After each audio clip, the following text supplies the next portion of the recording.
CMRF కు నకిలీ దరఖాస్తులు గుర్తించే పనిలో అధికారులు నిమగ్నం. ప్రతి నెల ప్రతి జిల్లాలో 50 అప్లికేషన్లకు పై విచారణ.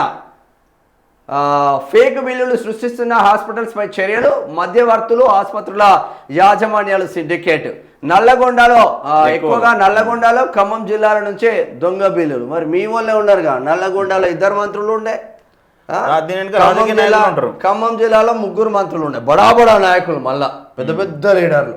కొందరు అక్రమార్కులు నకిలీ ఆసుపత్రి బిల్లులు సృష్టించి సీఎంఆర్ఎఫ్ నిధులు దండుకుంటున్నట్లు తెలుస్తున్నది.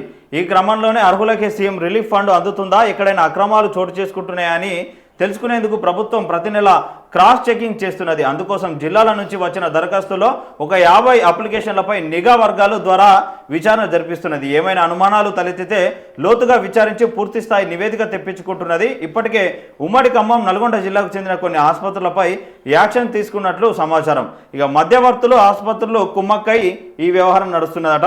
సీఎం రిలీఫ్ ఫండ్లో చోటు చేసుకుంటున్న అక్రమాల్లో మధ్యవర్తులు, ఆసుపత్రుల ప్రమేయం ఉందనే ఆరోపణలున్నాయి. నమ్మకమైన వ్యక్తుల నుంచి రేషన్ కార్డులు, ఆధార్ కార్డులు, బ్యాంక్ అకౌంట్లు సేకరించి వారికి లేని రోగానికి శస్త్రచికిత్స లేదా ట్రీట్మెంట్ చేసినట్లు డిశ్చార్జ్ సమ్మరీ, మిగతా డాక్యుమెంట్లు తయారు చేయించి ఆన్లైన్లో అప్లై చేస్తున్నట్లు అనుమానాలు ఉన్నాయి. సీఎంఆర్ఎఫ్ కోసం నేరుగా దరఖాస్తు చేసుకునే వెసులుబాటు లేదు. కేవలం ఎమ్మెల్యేలు, ఎంపీలు మాత్రమే, మంత్రులు, ఎమ్మెల్సీల ద్వారా మాత్రమే అప్లై చేసుకోవాలి. దీనితో స్థానిక లీడర్ల సహకారంతో ఆన్లైన్లో దరఖాస్తులను అప్లోడ్ చేయిస్తున్నారు. సీఎం రిలీఫ్ ఫండ్ మంజూరు చేసే టీం అన్ని డాక్యుమెంట్స్ సరిగ్గా ఉన్నాయో లేదోనని తెలుసుకునేందుకు నేరుగా డాక్టర్లు, ఆసుపత్రులకు ఫోన్ చేసి తెలుసుకుంటారట. మరి ఏమైతుంది, ఎందుకు ఫేక్ సృష్టిస్తున్నారు అంటే, ఆ ఫేక్ సృష్టించే వాళ్ళపైన చర్యలు లేవు కదా. మనకు చర్యలు ఉంటేనేమో మంచిగా ఉండు, ఆ చర్యలు లేవు కాబట్టి ఆ చర్యలు. కాంగ్రెస్ నేత గలీజ్ పనట, అదేందో మరి.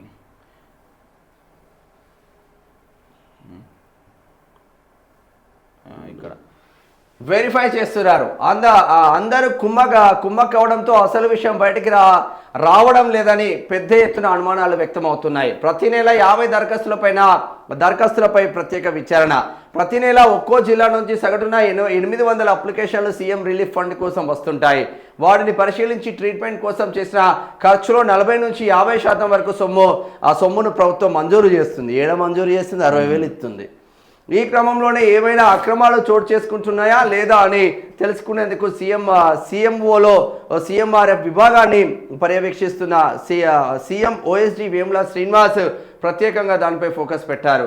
ప్రతి జిల్లా నుంచి వచ్చిన దరఖాస్తులో 50 అప్లికేషన్లు జిల్లా కలెక్టర్కు పంపి విచారణ జరిపినట్లు తెలిపింది. ఏమైనా అనుమానాలు ఉంటే వెంటనే పూర్తిస్థాయి విచారణ జరిపి బాధ్యులపై చర్యలు తీసుకుంటున్నట్లు సమాచారం. ఉమ్మడి నల్గొండ, ఖమ్మం జిల్లాలోని అన్ని ఆసుపత్రుల్లో అక్రమాలు చోటు చేసుకున్నట్లు తేలడంతో సంబంధిత వ్యక్తులపై చర్యలు కాదు, హాస్పిటల్ వ్యక్తులే కదా చేసేది.